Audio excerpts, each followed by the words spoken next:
Thank you, Leah, and thank you to everyone for taking the time to and the energy to be here today. I'm Gayle Nowak, transformational visibility coach and creator of Sage Sensation Retreats, and I'm excited to explore this idea of claiming energetic space for the holidays and beyond. And we're going to come back into our hearts again. I love this. I love that all the speakers are helping us get into our bodies, get into our heart. So just take a moment to close your eyes, take a couple of deep breaths, and move that focus, that energy from your head down into your heart space. And just ask your heart, how do you want to feel this holiday? How do you want to feel this holiday season? And just trust the answer that comes to you. It may be a word or a feeling, an emotion, a sensation, a sound, an image. And as you connect with that answer, just feel it in your body, feel it in your energy, and know that it's not going anywhere. It's going to stay right with you through this session, through the holidays. And when you're ready, you can come back into this space, come back into this moment, and open your eyes. And what I'd like you to do is take out a clean sheet of paper, write that answer at the top of your page. We're going to come back to that in a moment. Feel free to share in the chat as well. I'd love to see some examples of answers that came up. And I want to talk about this idea of checking in. Rachel talked about checking in with yourself, checking in with your heart about how you want to feel around the holidays and really letting that guide you. Growing up, I had little say in how I got to feel around the holidays, and I don't think that that's necessarily unique to me. Specifically for me, my mom was a nurse. She often worked on the holidays, so a lot of times we worked around her schedule. My parents divorced when I was a baby. My mom remarried when I was about 4 years old. And so for me, the holidays looked like bouncing around to a lot of different gatherings for at least three different families. Sometimes I had to travel alone and out of state to visit my dad. And so there was this kind of underlying sense of uncertainty and anxiety and not really feeling like I had say or control of how the holidays were going to go. And at the same time, there was also a lot of excitement and traditions and fun. We celebrate Christmas, so decorating the tree and shaking the gifts and trying to guess what's in them and the food, all of that felt really fun and magical. So it was kind of a mixed bag. As I got older, got married, started my own family. Now I've got my own family, my family of origin, my husband's family, all that's thrown into the mix. And I was playing out my holidays in exactly the same way I had learned growing up. I actually didn't know that I had a choice to do it differently, even though I didn't need to do the holidays that way anymore. It was the only thing that I knew. So when I started learning about working with energy and this idea of claiming energetic space and starting to explore that and put that into practice, it really helped me shift that pattern from the inside out. We all have energetic space in us, around us, and that field, that energetic container helps to protect you and helps you connect with others in a way that feels good for you, that feels true for you.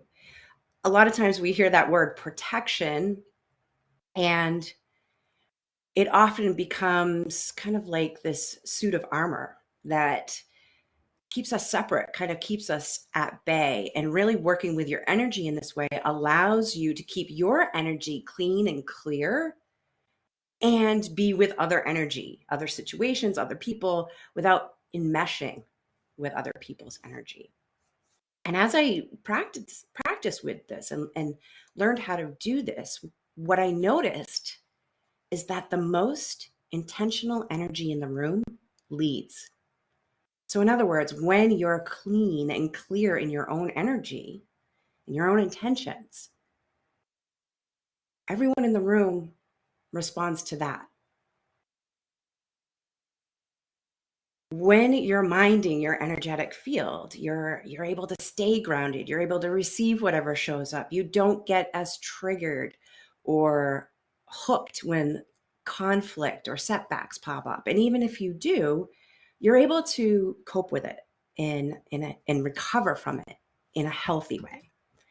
And we heard some examples of that from Marisa and Rachel and all the speakers, really. So I want to go back to how you want to feel this holiday season and what your heart said.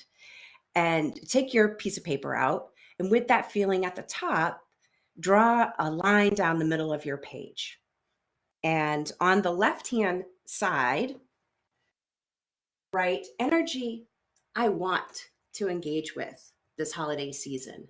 And just take a moment to think about one or two or three types of energy that you want to engage with that will support you in how you want to feel this holiday season.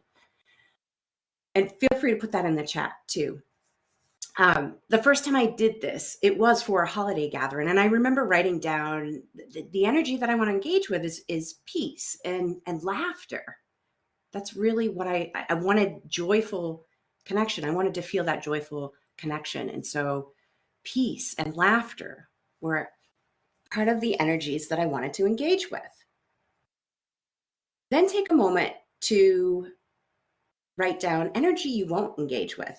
So this kind of speaks to what Marisa was talking about with boundaries, and also Rachel when she was talking about you can give yourself permission to take care of yourself, right? That's what this is. Energy that you won't engage with. So again, for that holiday gathering, I decided I didn't want to engage with complaining. And the interesting thing is that because I had set that intention ahead of time, number one, complaining didn't show up as much. And number two, when it did, I was different. I was different. I didn't tense up. I didn't get defensive. I didn't get hooked into it and start complaining myself like maybe I had in the past. Instead, I just, ooh, here it is. I recognized it. Here's complaining. I have no desire to engage in gossip, right? Yeah. I recognized it and I said, okay, I'm not engaging with this. And I simply removed myself from the conversation. I stood up, took a little walk. And when I returned, again, the energy was clear, conversation had moved on. So that's how simple and potent this can be. I know I'm going through it kind of fast because we have limited time, but you can always come back and use this tool and sit with this a little bit longer. But you really don't need a lot for this to work for you. To anchor this in a little bit more and to help you remember, you can use some declarations. So I will embody whatever it was that your heart told you it wanted to feel this holiday season. I will embody joyful connection, for example. And then the next statement is, I will engage with whatever it was that the energy that you want to engage with that's going to support what you're going to embody. And then finally, declaring anything not that. So you've got it all covered. Anything not that, anything that is gossip, for example, I will not engage with. And write this down, put it on a piece of paper somewhere where you'll see it throughout the day, you'll see it throughout the holiday season, so that you don't have to, drill it into your memory, but you can just be present with, this is how I want to feel. This is the energy I'm going to engage with this holiday season. And anything that isn't that, I'm simply not going to, I'm not going to play. I'm not going to engage with it, and know how you're going to handle that when it shows up. It's very easy for us to anticipate and focus on how other people or how other situations might be, especially when it's familiar to us. And of course we would do that because that's how we experience life. And you have the power to change that at any time. So before we wrap up, I invite you to meditate on this, journal about this in your own time, this idea about anticipating. It's not about avoiding anticipation, but just playing with this idea of, if anticipating what might be were no longer a consideration, how would you show up to your holiday experience? How would you show up to life? Who would you get to be? And I'm going to step aside so that Anna and the rest of you can see a little energy you engage with, energy won't engage with, and then the declarations. Thank you, Sharon, for putting that in the chat.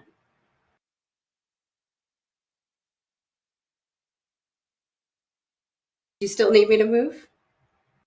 Yeah, beautiful. So, thank you.